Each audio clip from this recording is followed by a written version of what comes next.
Dans la suite des 5e et 6e commandements, passons au commandement suivant, le 7e commandement, tu ne voleras pas, auquel on adjoint, comme pour le 6e on adjoignait le 9e, auquel on adjoint ici le 10e commandement qui dit tu ne désireras pas injustement le bien d'autrui.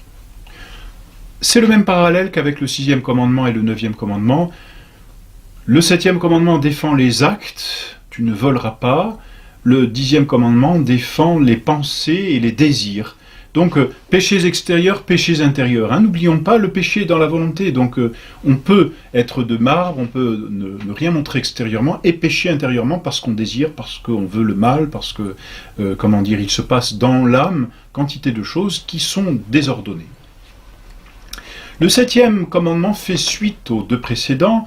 Les deux précédents, 5e et 6e commandement, avaient pour objet la conservation de la vie et la propagation de la vie. La vie appartient à Dieu, Dieu seul est maître de la vie.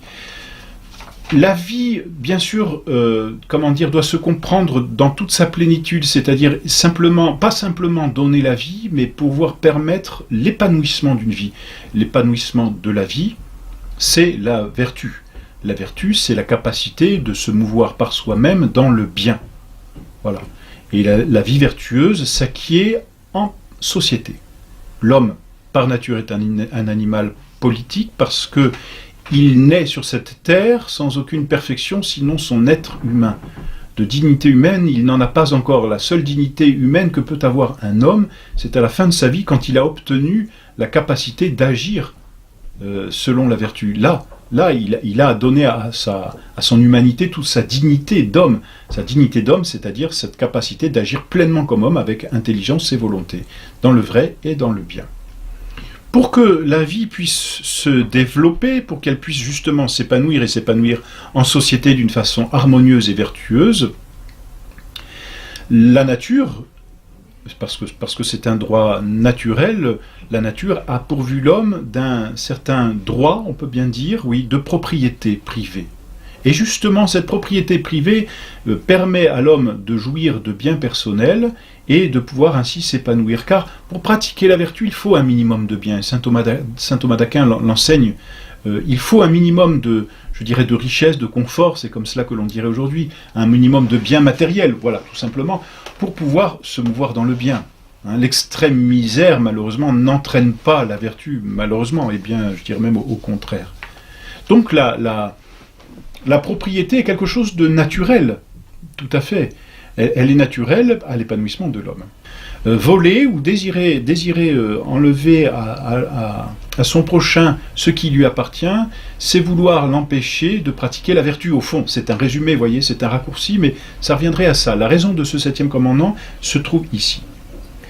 La propriété, c'est la faculté de jouir à son gré, de disposer à son gré, et à l'exclusion d'autrui, d'une chose et de son utilité. Et on a tous besoin de choses personnelles, d'effets personnels. L'homme a le droit d'acquérir, l'homme a le droit de posséder ce que l'on appelle un domaine, des propriétés stables, parce que la vertu a besoin d'une stabilité. Et ce droit même est aussi fondé sur la loi divine. Si la loi divine défend le vol, c'est qu'elle veut la propriété privée, naturellement. Et donc tous les adversaires de la propriété privée, et pensons d'une façon très générale à tous ceux que l'on peut appeler regrouper sous l'étiquette de socialistes, c'est-à-dire tous ces communistes, tous ces collectivistes qui ont été condamnés par l'Église, je pense notamment aux grandes encycliques du pape Pie IX et même du pape Pie XI, n'est-ce pas? Eh bien, tous ces gens-là sont finalement des utopistes, c'est comme ça qu'on les appelait d'ailleurs à la Renaissance, des utopistes. Pourquoi ? Parce qu'en pensant retirer la propriété privée, ils pensent obtenir une certaine paix. En voulant collectiviser tous les biens, disons, ils pensent qu'on va avoir une certaine égalité, une certaine paix. Mais bien au contraire, c'est l'empêchement de la vertu et donc c'est l'anarchie. Inutile de faire un dessin, il suffit de regarder, d'ouvrir les yeux autour de soi, malheureusement. Il est donc nécessaire de posséder et d'avoir des biens privés, et c'est un péché. Et c'est un péché grave que de violer le droit de propriété. C'est ce que l'on appelle une injustice. L'injuste détention, c'est-à-dire le dommage injuste, est un péché. Retirer quelque chose à quelqu'un qui lui appartient, c'est le voler. C'est lui retirer ce qui est à lui, c'est donc le léser dans son bien. Et quand on lèse quelqu'un dans son bien, on l'offense. Et derrière, on offense Dieu. Aujourd'hui, on pense que un péché contre le prochain n'est pas forcément un péché contre Dieu. Mais si, c'est toujours un péché contre Dieu. C'est un péché contre Dieu qui veut la propriété. C'est un péché contre Dieu qui veut le bien. C'est un péché contre Dieu qui veut la vertu. Donc empêcher la propriété, empêcher le bien, empêcher la vertu, c'est aussi agir contre Dieu. Bien sûr, c'est d'abord, avant tout, un péché contre le prochain. Bon. Le larcin, la rapine, l'escroquerie, la fraude, toutes choses bien connues aujourd'hui, eh bien, sont des péchés, et sont souvent, bien très souvent même, des péchés mortels. Ce sont des péchés graves. L'injuste détention consiste à retenir par-devers soi le bien d'autrui, c'est-à-dire à garder avec soi-même quelque chose qui appartient à autrui. Et le dommage injuste, eh bien, consiste dans la perte causée à autrui par malice, voyez, ou par imprudence. On a causé la perte de quelque chose. Même si nous-mêmes on n'en a pas retiré un profit, on a causé la perte de quelque chose à quelqu'un. Dommage injuste. Voyez. Alors, ces péchés vont directement contre le bien du prochain. Ils sont graves et nécessitent, et c'est peut-être cela aussi qu'il faut bien noter, nécessitent réparation. Il faut réparer l'injustice.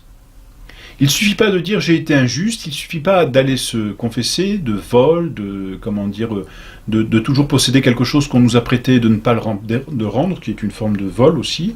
Non, pour obtenir l'absolution de ces péchés, eh bien il faut avoir le désir de restituer. La restitution est un devoir lié à ce commandement. Celui qui a volé doit restituer ce qu'il a volé. Pourquoi ? Parce que la chose a un possesseur. Elle a un maître, et c'est ça le grand principe.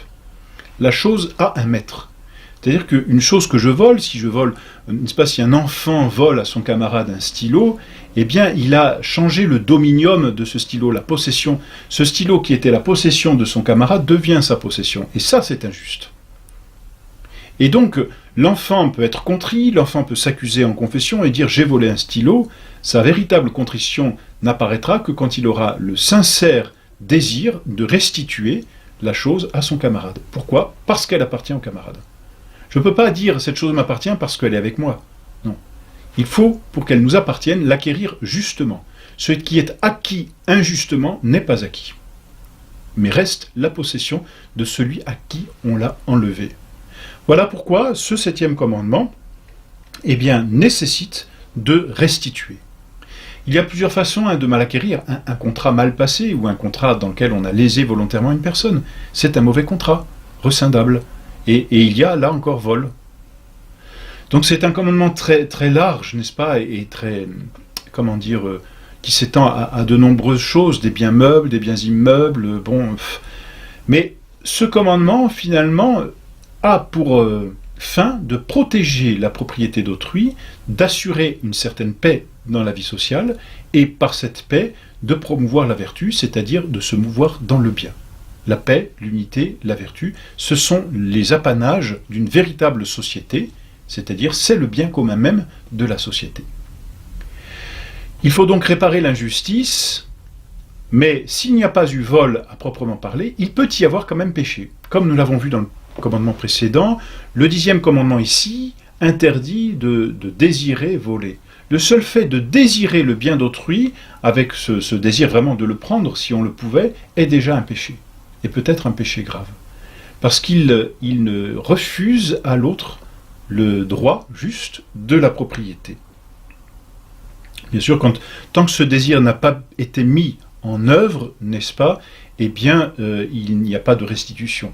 C'est entendu, la restitution ne vaut que quand la chose a été vraiment enlevée à une personne. Tous les biens appartiennent à Dieu, tous les biens de la terre appartiennent à Dieu, parce que Dieu est le créateur de toutes choses.